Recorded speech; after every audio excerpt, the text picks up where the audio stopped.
And we come to the second presentation, which is entrance surface dose assessment for PA erect chest examinations of adult patients in a selected teaching hospital in Sri Lanka from LHMIM Herath, ILU Chandrasiri, SA Senavirathne and S. Rosairo, and the paper will be presented by LHMIM Herath from the Department of Radiography, Radiotherapy, Faculty of Allied Sciences, KDU.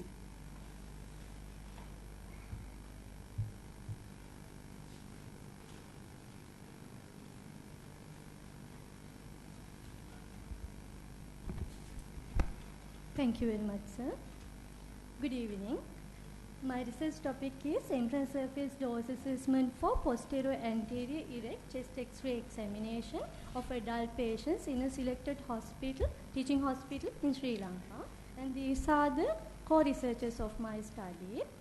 First of all, I would like to give a little introduction for our research.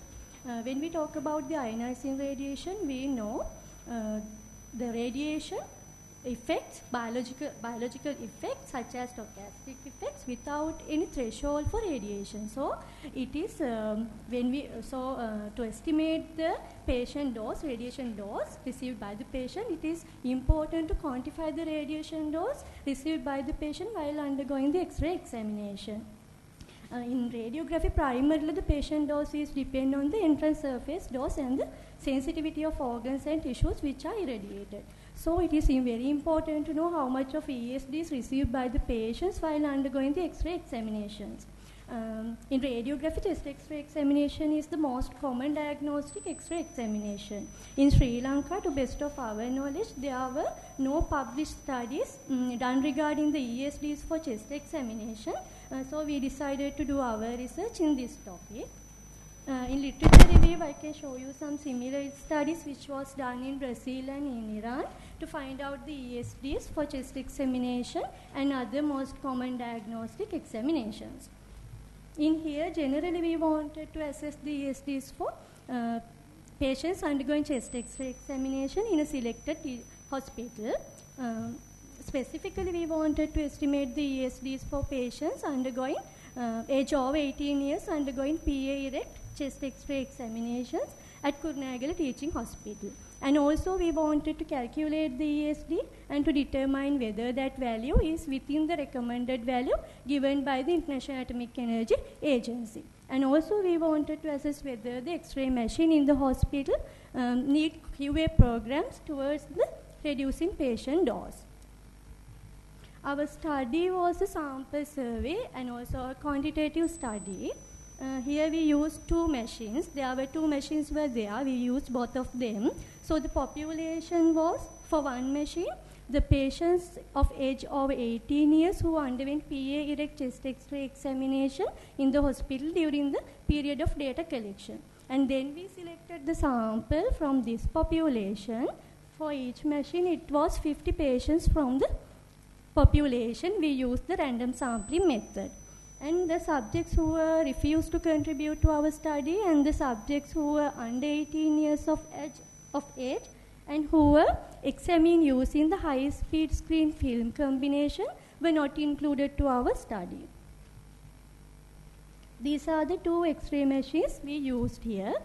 One is Shimatsu type and other one is Erect medical type. And this is the electronic pocket dosimeter we used to measure the tube output for each machine to plot the graph of tube output values for each machine. This is the methodology. We use the indirect method here. It means we use this formula to calculate the ESD. Here backscatter factor was taken from the given values in ICRP 85 publication as same as in the previous studies. And also tube output was taken from the plotted graph for each machine. And here 180 is the focus to film distance since this is the chest examination. And milliampere second was taken from the recorded data since we recorded all the exposure factors selected by the radiographer for each examination. And we calculated the focus to skin distance here by using this formula. Then we calculate the ESD for each patient, and then we did find out the mean ESD for each machine. And then we compared these calculated mean values with the recommended value given by IAEA. The value is 0.4 milligram, but by using the Z test. When we come to the results, this is how we recorded the tube output values of Shimatsu machine with several kV. And by using these data, we plotted this graph to show the tube output of Shimatsu machine. And then we recorded the tube output data of Erect medical machine for several kV. And then we plotted this graph to show the tube output value of Erect medical machine. We used these two graphs to take the tube output for relevant kV selected by the radiographer for each patient in the examination to calculate the ESD. In here you can see clearly how much of ESD is received by each study participant who underwent the examination using the Shimatsu machine. And here you can see how much of ESD is received by each study participant who underwent the examination using the Erect medical machine. After calculating the mean ESD, we plotted this graph. 0.018 milligram was the mean value for the examinations done using Shimatsu machine, and 0.023 milligram was the mean value for the examinations done using Erect medical machine. This value is somewhat larger than the other, but when we compared these two values with the recommended value, both of them were lower than the recommended value. Other than that, we found that there were variations in the ESDs in the same X-ray room due to the differences in patient size and the exposure factor selected by the radiographers. And also we found that interim variations were there in the ESDs due to the different technical characteristics of the X-ray equipment other than the differences in patient size and the exposure parameters. These are some similar findings. In our conclusion, we would like to say, since the mean ESD values were lower than the recommended value, the exposure factors selected by the radiographers here are acceptable in terms of radiation protection. And also, the machines used here, the machines are in the Kurnagal Hospital, are in good quality in terms of radiation protection. Further, we would like to suggest to introduce a standard protocol among radiographic staff to select the exposure parameters for reducing ESD further. And these are some references. Finally, I would like to thank all these resource persons for their contribution. My special thank goes to the supervisor, Dr. Shantini Rosairo. Thank you. Okay, thank you very much for that presentation. And shall we open this presentation for discussion now? Calls? Yes.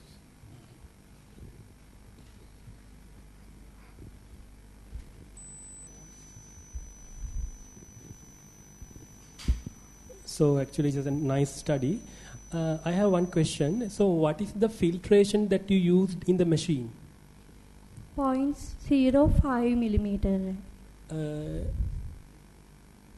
What is inherent filtration or added filtration? Both. Both. So were they same in that both machine? Yes. You have checked that the yes, filtrations were same in the both machines? Yes, because we selected BSF according to the filtration, kV and the field size. Okay. So what is the highest kV value of both machines? Is it same? No. The maximum kV value is not same. Sorry, the selected by the radiographers? No. The maximum kV value. Normally we have a maximum kV value in X-ray machine, X-ray tube, no? Is it both are same? Both are same. Yes. And another question is there. So how did you convert that C1 into grey? because the dosimeter what you use gives the value in C1, not in gray. So how did you convert it into gray? There is an equation. It is very similar to 1 milligray is very similar to 1 millisievert. So the other previous studies, they have taken both are same. Use the previous literature. Yes. Okay, good. And when you converting that C1, you could have used the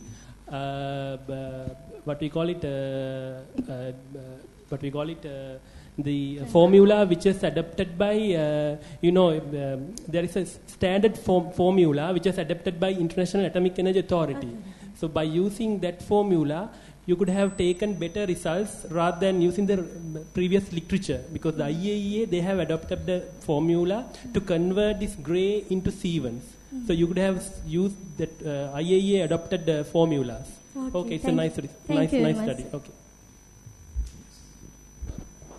Any other questions? Yes.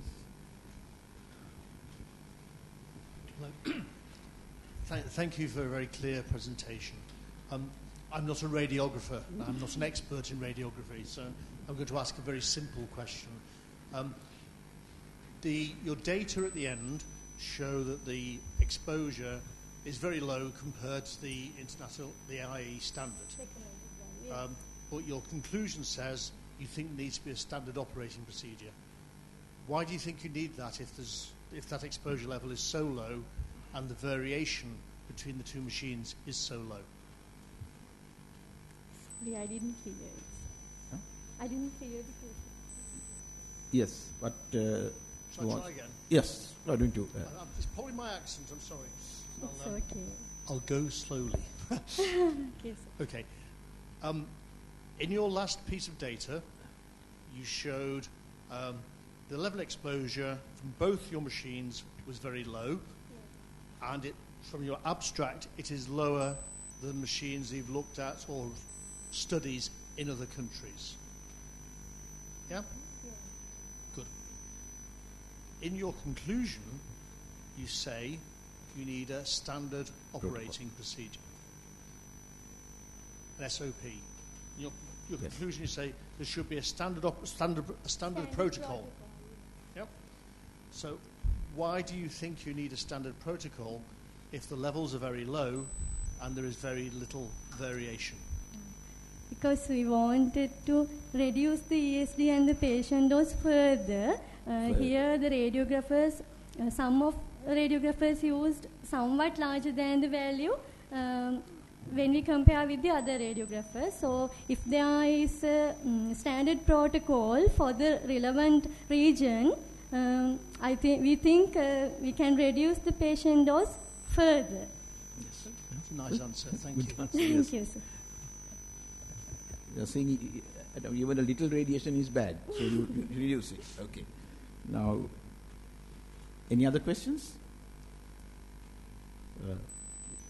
Anyway, if I can make one comment. So, from your data, it shows that our radiographers are doing a good, better job than all the others, is it? No, sir. And the Greeks are higher than us, and even Addis Ababa is worse, right? And we are well below the. And the other thing is about the patient thickness. If you had taken the BMI value, then you can have a parameter there. Now you have taken all the patients and then adjusted your dose according to the thickness, whatever it is, right? If you had taken the BMI as a factor, then you can standardize it. You take the BMI, right? And also the quality of the machine is very important. So you have to specify the standard. So I don't know, certain machines like in quality of what do you call medical, in biochemistry, say these machines are now FDA approved. Now, in radiography, are there any machines that are standard? You have to purchase these machines that are approved by a certain authority, and then your conclusion is introduce standard protocols for radiographers and quality equipment. So, if equipment are of good quality, your variations would be less, isn't it? Yes, sir. Thank you very Okay. much, sir. Right. If there are no other comments, thank you very much for that presentation. Thank you.